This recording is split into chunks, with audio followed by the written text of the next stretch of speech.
Man conquered the atom, but was unable to control it completely. Today, we look at the 4 most devastating nuclear disasters in history that changed the world forever. The Chernobyl disaster is one of the most serious man-made events of the 20th century, which occurred in the Soviet Union in 1986. On the night of 25 to 26 April, an explosion occurred at the 4th power unit of the Chernobyl nuclear power plant during a test of the protective systems, accompanied by a fire and an intense release of radioactive materials into the atmosphere. The design features of the RBMK reactor, errors made by operating personnel, and insufficient preparation for certain operating modes created a chain of events that resulted in the loss of control over the reactor. The consequences of the accident affected not only the surrounding areas and the city of Pripyat, where the plant's employees and their families lived, but also had a devastating impact on the environment of large regions. Radioactive clouds carried by the wind spread contamination far beyond the borders of the Republic, affecting neighboring regions and countries in Europe. The initial response of the authorities, rescue workers and specialists was to extinguish the fire, limit the spread of radioactive substances, and evacuate the population. Thousands of people who joined the cleanup crew risked their health and lives by doing super dangerous jobs to cover the destroyed reactor and build a protective sarcophagus to stop more radiation from getting out. The evacuation of Pripyat and surrounding settlements began with a delay, which led to additional human suffering and the death of some citizens and station employees from radiation sickness and other radiation-related illnesses. The environmental damage was extensive. Contamination of soil, water, and vegetation altered the normal life cycles of biota, and areas became unsuitable for economic activity and habitation for a long time. The social consequences included forced migration, the destruction of community ties, psychological trauma among those who were resettled and lost loved ones, and long-term economic costs for the regions associated with the closure of enterprises and land restrictions. The international response to the accident highlighted the need for transparency and information sharing when dealing with radiation threats. After Chernobyl, many countries revised their safety standards at nuclear power plants, improved emergency response procedures and monitoring systems. The disaster has been the subject of numerous scientific studies, documentaries, and works of fiction, as well as discussions about the level of risk acceptable to society. The area around the plant was declared an exclusion zone and remains the subject of constant observation, research, and partial memorial use. Pripyat and its surroundings have become a symbol of lost lives and a warning about the possible consequences of a combination of human error, technical defects, and organizational miscalculations. The lessons of Chernobyl include the importance of the responsibility of engineering teams and management, the need for timely and open information to the public, increased control over design and operational safety, and international cooperation in the prevention and mitigation of man-made disasters. The long-term medical consequences of the accident are being studied by scientists around the world. The increase in the incidence of thyroid cancer among children and adolescents in the years following the accident has been one of the most noticeable consequences, as evidenced by decades of observation. However, the link between radiation exposure and certain chronic diseases remains the subject of complex research and debate due to a variety of influencing factors, including the level of exposure, age, and overall health of those affected. The economic costs of dealing with the aftermath, rehabilitating the areas, and providing social support to those affected have been enormous and have required the mobilization of resources from various sources. A protective structure known as the sarcophagus was built around the destroyed reactor, followed by major projects to construct a new safe shelter designed to limit emissions and create conditions for the dismantling of hazardous structures. Scientific programs included studying the migration of radionuclides in soil and water, assessing the impact on agriculture and forest ecosystems, and monitoring biological effects in plants and animals. Paradoxically, some positive phenomena were also observed in the exclusion zone. In the absence of intensive economic activity, nature began to partially recover, and populations of species that were previously rare in the region appeared. This created a unique scientific opportunity to study the processes of ecosystem recovery in conditions of prolonged background radiation. Nevertheless, there are still areas of elevated radiation and zones where human access is restricted for the long term or indefinitely. Social memory of the disaster is kept alive through the active work of veterans of the cleanup operation, public organizations, and scientific teams who collect eyewitness accounts, work with archives, and pass on materials to younger generations in order to preserve the lessons learned and prevent mistakes from being repeated. Chernobyl has influenced political and social processes. Issues of environmental safety and transparency in decision-making. Fukushima 1 in Japan is one of the most serious nuclear accidents of modern times, occurring against the backdrop of a powerful earthquake and devastating tsunami in 2011. The earthquake, recorded as one of the most powerful in the country's history, caused a wave that hit the nuclear power plant located on the coast of Fukushima Prefecture, depriving the power supply system and emergency generators of the ability to maintain the circulation of cooling water. The power outage caused the pumps to shut down, the integrity of the systems was compromised, and progressive fuel overheating began in a number of reactors.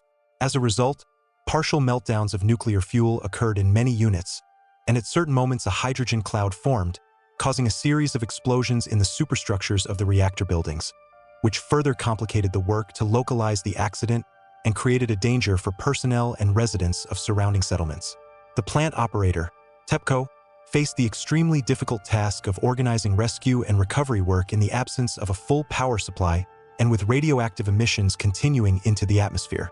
The response of the authorities and the company included evacuating residents from the coastal area, declaring control zones, organizing temporary shelters, and monitoring the radiation situation. Tens of thousands of people were forced to leave their homes, and many remained separated from their normal lives for months and years. The environmental consequences were manifested in the contamination of soil, rivers, and coastal waters with radionuclides, which required the creation of systems for the collection and treatment of contaminated water, filtration, and storage of spent materials. The disposal of radioactive contaminated water and wastewater became one of the most acute and long-term problems in dealing with the aftermath of the accident. Attempts to reduce the volume of accumulated water and treat it using complex chemical and physicochemical methods faced technical and environmental constraints, as well as public mistrust and international criticism. The medical and social consequences were wide-ranging. In addition to the immediate victims among the staff, many of those evacuated experienced stress, psychological trauma, and a deterioration in their living conditions, while the long-term health effects of low doses of radiation remain the subject of many years of scientific research and debate. The high level of radionuclide contamination in a number of areas required bans on agriculture and fishing, restrictions on land use, and constant radiation monitoring to assess the safety of the population's return. The 10-year and longer plan to decommission the plant and create a safe zone involved enormous material and technical costs, including the dismantling of destroyed structures, the transfer and disposal of spent fuel, and the construction of barriers to prevent the migration of radionuclides into the environment. International cooperation, expertise, and the exchange of experience played an important role in assessing the damage and developing risk reduction strategies. The incident served as a lesson for the global nuclear community in terms of increasing requirements for the stability of power supply, cooling system redundancy, and the consideration of natural disasters in facility design. At the same time, the accident sparked heated public debate about the role and place of nuclear energy in countries' energy balances, acceptable levels of risk, and the need for transparency and accountability on the part of operators and government agencies in emergency situations. For the affected regions, the consequences meant the destruction of businesses, loss of property, and a lengthy program of compensation and rehabilitation for the population. Questions about the right to return, the timing and conditions for safe living in different areas became the subject of legal proceedings and political negotiations. On the scientific front, the analysis of data obtained in the Fukushima area has provided unique insights into the behavior of radionuclides in marine and terrestrial ecosystems, the effects of radiation doses on organisms, and remediation and monitoring methods. Despite efforts to clean up and limit the consequences, some areas remain sensitive to radiation for many years, and the final restoration of natural and socio-economic systems takes decades.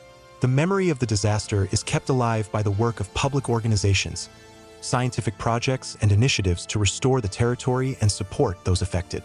The lessons of Fukushima continue to influence energy policy, the development of civil protection systems, and international safety standards, serving as a reminder of the combination of natural disasters and man-made risks that requires a high level of preparedness, transparency, and accountability at all levels of government.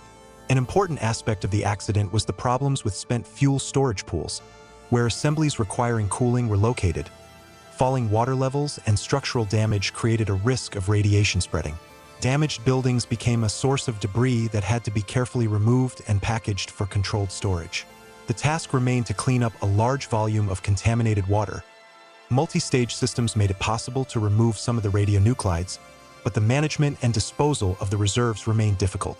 The social consequences were expressed in the loss of livelihoods, bans on land use, and long-term compensation programs. Psychological trauma among evacuees and those involved in the cleanup required the deployment of support systems. The result was a need to review approaches to the design and operation of nuclear facilities, taking into account natural risks, strengthening system redundancy, and increasing transparency in emergency situations. The Goiânia incident is one of the most tragic cases of radiation contamination in civilian history, occurring in 1987 in the Brazilian city of Goiânia. The accident was caused by a medical radiation therapy facility that had been left without proper supervision, from which a source of radioactive radiation was removed, cesium-137 in the chemical form of cesium chloride, which was a dense metal container with radioactive material. People who were unaware of the nature and danger of the material broke into the abandoned medical facility, opened the device's casing, and discovered a brightly glowing blue powder, which attracted attention and aroused curiosity due to its appearance and unusual glow. Some considered the find valuable or decorative and began to transfer and distribute the particles among themselves and in their homes, as well as taking samples to sell and show to friends. The spread of radioactive powder to homes, snack bars, workshops, and markets led to massive internal contamination of objects and premises, as well as indirect exposure of a large number of people who had no idea of the risk. The first symptoms of radiation damage appeared in those who had direct contact with the source. Nausea, vomiting, severe fatigue, blood disorders, and severe skin lesions indicated acute radiation sickness in a number of victims. Rapid and accurate diagnosis of the victims was complicated by the fact that medical workers were initially unable to determine the cause of such symptoms in conditions where radiation did not arouse obvious suspicion among the population and colleagues. After identifying the source and confirming the fact of radiation contamination, a large-scale operation began to evacuate, decontaminate, and conduct medical examinations. Special teams in protective clothing isolated the areas, collected and packaged contaminated items, removed furniture and rubbish to safe disposal sites, sterilized surfaces, and washed the premises to reduce the level of radioactivity. The social impact of the incident was devastating. Many families lost their homes and property, which had to be disposed of as radioactively contaminated. Shops and businesses were temporarily closed, and public confidence in medical institutions and radioactive material management systems was seriously undermined. Local and national authorities launched legal investigations to determine the circumstances that led to the dangerous source being left uncontrolled. Issues included the decommissioning of equipment, procedures for storing spent devices, the responsibility of owners and officials, and gaps in legislation and radiation safety oversight. The scale of the consequences required the involvement of international experts and institutions to assess the level of contamination, develop decontamination protocols, and provide assistance to those affected. The exchange of experience and technical support helped to introduce stricter requirements for the handling of radiation sources and the management of their life cycle. From a medical perspective, the Goiânia incident became an important precedent for studying the clinical manifestations of acute radiation sickness, methods of treating acute and chronic lesions, and developing algorithms for psychological support for evacuees and victims. Long-term observation showed that radiation exposure caused both immediate serious consequences for some people and accompanying health problems over many years. One of the key tasks after the incident was to control secondary contamination routes through objects and structures. Household items, clothing, car seats, and building materials that were contaminated and could remain radioactive for a long time required thorough inspection and often disposal. The environmental consequences, although limited in geographical area compared to some industrial accidents, nevertheless revealed the vulnerability of urban areas to radiation threats when there is insufficient control and understanding of the rules for handling radioactive materials. The public reaction was a mixture of fear, anger, and demands for accountability. Many victims and their families sought compensation and legal assessment of the damage, and discussions on improving the regulatory framework for radiation safety received serious public attention. The Goiânia incident served as a lesson for Brazil and the international community. The need for clear procedures for the decommissioning and storage of radioactive equipment, mandatory accounting and control of sources, training of personnel, and public awareness of the signs and dangers of radiation exposure. Nevertheless, memories of the events in Goiânia linger among residents and specialists. Concern for health, legal, and economic consequences, as well as a moral obligation to preserve the memory of the victims and do everything possible to prevent similar tragedies in the future. The incident highlights the importance of educating the public about the nature of radiation, the need for strict control and accounting of all sources, and responsibility in the disposal of equipment, so that the safety of people and the environment remains a priority in all situations. Long-term medical surveillance and environmental monitoring programs were launched. Social assistance and compensation for victims were introduced. Standards for the storage and disposal of radiation sources were strengthened. Legal reviews and reforms of regulatory bodies were carried out. Educational programs for radiation protection specialists were developed, and cooperation with experts was strengthened. The bombings of Hiroshima and Nagasaki in 1945 were among the most tragic and pivotal events in human history, marking the beginning of the nuclear age and forever changing the perception of war, life, and the responsibility of science. On August 6th, the American bomber Enola Gay dropped the world's first atomic bomb, nicknamed Little Boy, on the city of Hiroshima. The explosion occurred at an altitude of approximately 600 meters above the city center and caused an instantaneous release of enormous energy, comparable to tens of thousands of tons of TNT. The city center was instantly destroyed, and tens of thousands of people died in a matter of seconds from the shock wave, heat, and fires. The temperature at the epicenter exceeded several thousand degrees, causing people and objects to instantly vaporize, leaving only shadows on the walls and asphalt. The flames engulfed most of the city. Wooden and paper houses burst into flames instantly, and many stone buildings collapsed or were destroyed by internal explosions. In the hours and days that followed, tens of thousands died from burns, injuries, and radiation exposure, which doctors and residents were initially unaware of, as the symptoms of radiation sickness had not yet been studied. Radiation damage caused internal bleeding, hair loss, fever, weakness, and death, and survivors suffered from chronic illnesses, cancer, and hereditary disorders in the years that followed. On August 9th, just 3 days after the destruction of Hiroshima, a second atomic bomb called Fat Man was dropped on Nagasaki, an industrial center with a developed shipyard and factories. Although the city's hilly terrain partially limited the spread of the shock wave, the consequences were no less horrific. Thousands of people died instantly, tens of thousands suffered fatal burns and injuries, and radiation continued to kill long after the explosion itself. Many buildings, temples, schools, and hospitals were destroyed, and the city was reduced to a pile of ashes and twisted metal. Historians estimate the total human cost of the 2 atomic attacks at around 200,000 deaths by the end of that year, although the exact number is impossible to determine due to the chaos and destruction. Many of the survivors, who came to be known in Japan as hibakusha, suffered not only from physical effects but also from social isolation, fear, and trauma throughout their lives. The atomic bombings marked the culmination of World War II in the Pacific and preceded Japan's surrender, announced on August 15, 1945, which effectively ended the war. However, the moral, humanitarian, and political consequences of these events have given rise to profound debates that continue to this day. Some argue that the use of atomic weapons was justified as a means of ending the war quickly and saving lives that might have been lost in an invasion of the Japanese islands, while others believe that it was an unjustified mass destruction of civilians and a demonstration of power that ushered in a new era of fear and arms race. In a cultural and philosophical sense, Hiroshima and Nagasaki have become symbols of human suffering, a warning about the destructive power of technology and a reminder of the fragility of life.